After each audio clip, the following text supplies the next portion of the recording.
Donc vous êtes l'animateur en fait de cet atelier. C'est bien ça, l'atelier lecture. D'accord. Et vous faites ça depuis combien de Je temps? fais ça depuis 3 ans, je pense. 3 ans. Donc vous êtes arrivé en cours, c'est ça? Voilà, en fait, de base, j'étais habitant.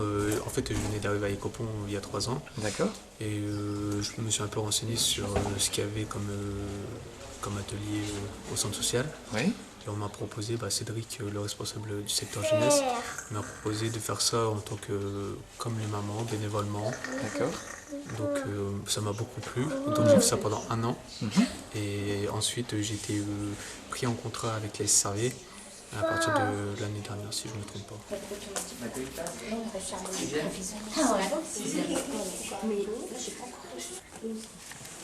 Cette vie-là?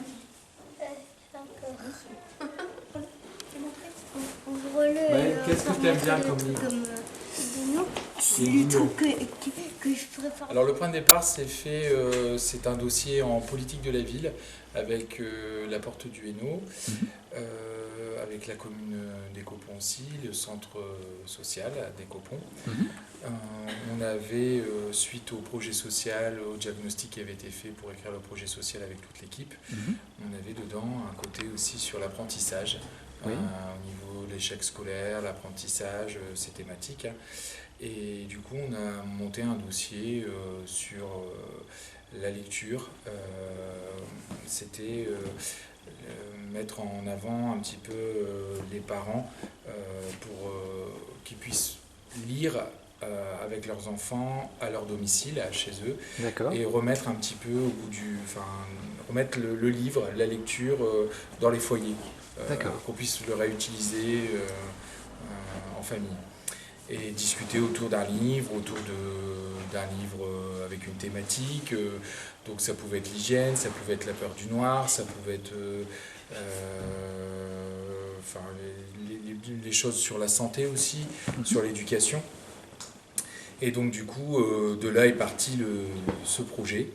Et là, on a monté avec l'école primaire et l'école maternelle de Brunehaut. On a essayé de discuter avec les directrices, avec l'équipe enseignante aussi, et on s'est dit pourquoi pas mettre en place un petit relais de parents qui puissent eux aussi venir aux écoles ou dans le centre social, faire des lectures auprès des enfants. D'accord. Et donc du coup, ce projet a démarré aussi en parallèle avec le contrat local d'accompagnement à la scolarité, qui sont des ateliers qui se passent tous les soirs après l'école, et où il y a une méthodologie de l'apprentissage dans le cadre de ces projets. Et donc du coup, on a un peu fait un mix, et puis les mamans sont venues au fur et à mesure, on a fait un appel, on en a discuté un petit peu. On a commencé à en parler, les directrices en ont parlé un petit peu à certaines mamans qui en avaient peut-être déjà abordé de vouloir s'impliquer aussi dans la vie des parents d'élèves ou dans la vie associative pour mener des choses. Et donc on en est arrivé, on a eu 3-4 mamans au départ qui ont adhéré. Ensuite, ces 3-4 mamans ont amené d'autres mamans qui sont venues aussi. Et au total, la première année du projet, on a terminé avec 9 mamans en tout. Alors, je me suis lancée dans cette... on l'a refait. Dans cette aventure. Dans cette aventure, oui. Voilà, et puis voilà, ça m'a plu et tout. On a fait les formations. Franchement, j'ai trouvé ça super intéressant parce que déjà, ça permet aux enfants justement de découvrir la beauté du livre. Parce que c'est vrai que dans le livre, il y a la beauté, il y a déjà le texte, plus l'illustration qui est très très très très beau. D'accord. Donc du coup, je me suis dit pourquoi pas. Ça permet aux enfants de la lecture à la place d'être toujours sur les écrans. Moi personnellement, ça fait 2 ans que je suis là. Je suis la dernière, je pense. Je suis la dernière, elle était avant. Et le printemps des poètes, moi j'ai adoré aussi. En plus, il fallait suivre le timing, c'était très bien. Et aussi quand on a fait pour les personnes âgées et tout, et ça a été une belle expérience et tout, même pour nous, quand on était derrière et tout, on s'entendait bien et tout, on se remplaçait et tout, c'était très bien. Et pour la maternelle aussi, on s'est déplacé et tout, et on voyait les enfants qui arrivaient et tout, et C'était aussi, on se partageait, on était plusieurs groupes et c'était une bonne expérience. Je vais vous lire le livre de Bella. Monte le son, Bella. Il y a quelque chose qu'on faisait aussi, c'était qu'on laissait lire des fois les enfants. Oui. Comme ça, du coup, comme c'est important l'apprentissage, de là, ça permettait à l'enfant de se valoriser en fait. C'est ça. Comme la lecture c'est important, le CP. Donc là, comme presque en fin de CP, ils savent lire, Oui. donc on leur laisse lire un livre. D'accord. Donc c'est là que, après ils sont fiers parce que du coup ils l'ont lu. Mais il n'y a pas de monstre dans cette maison. On parlait de l'achat des livres tout à l'heure, du choix que les mamans ont fait ou que le centre social a fait. On en arrivait aussi à un moment, au fur et à mesure des 2 formations que les mamans ont vécues pendant les 3 dernières années. On a aussi commencé à acheter aussi des marionnettes. Des marionnettes à doigts, des marionnettes à main aussi, ou à fil aussi. Ouais. Parce que on s'est dit, il y a une histoire, mais il y a aussi les personnages qui peuvent aller avec. Peut-être juste une dernière question par rapport à la situation du confinement. Comment est-ce que...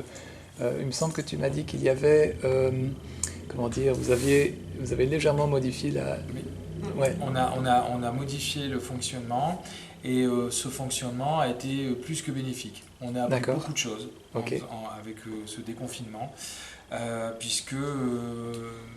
comme tout le monde le sait, et avec la crise sanitaire, on a dû changer beaucoup de choses. On ne pouvait plus faire de présentiel, les enfants ne pouvaient plus venir parce qu'il y avait plus, il aurait fallu, avec les gestes barrières, les livres, c'était important, ils ne pouvaient pas être touchés comme ça, comme d'habitude.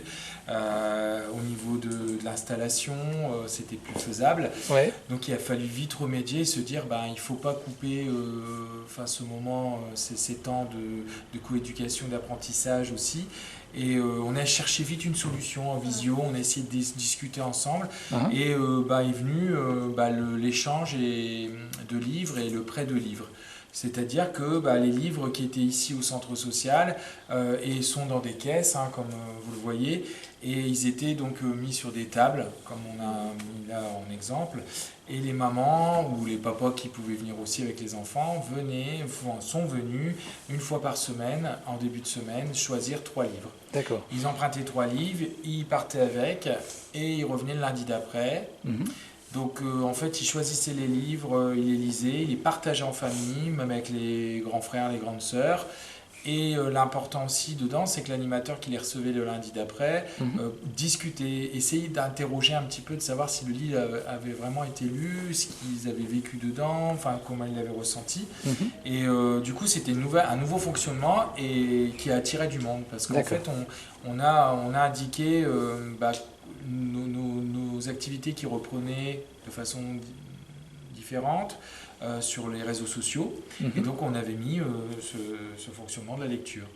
Et on a eu des parents qui nous ont contactés. Comment on pourrait emprunter des livres chez vous? Comment on pourrait... Donc du coup, ce qui a fait, c'est que je les ai recontactés, je leur ai expliqué que ça faisait partie d'un projet et que s'ils voulaient adhérer à la rentrée aussi, et même maintenant, pour participer au groupe de mamans lectrices, relais...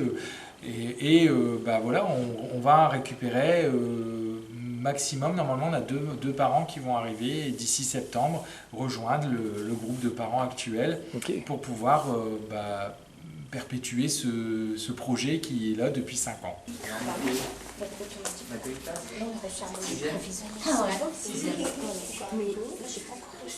Ça va, là tu vas venir à l'école. Oui.